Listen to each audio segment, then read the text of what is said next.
How to fix Pluxee in app not working. Hello everyone, welcome to this channel. I'm Emily and I'm here to help you out today. So without any delay, let's get started.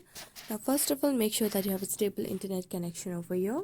If not internet connection, then you can just look for cellular data as well. After that, go to the Play Store application and search for the application and if there are any updates available for the application as well.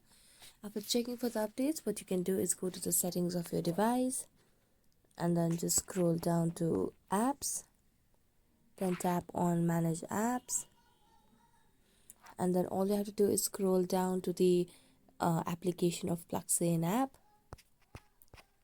So let's scroll down.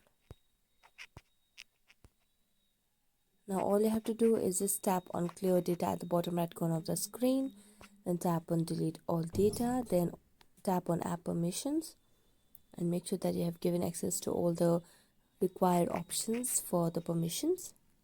After that, go back and your problem might be solved.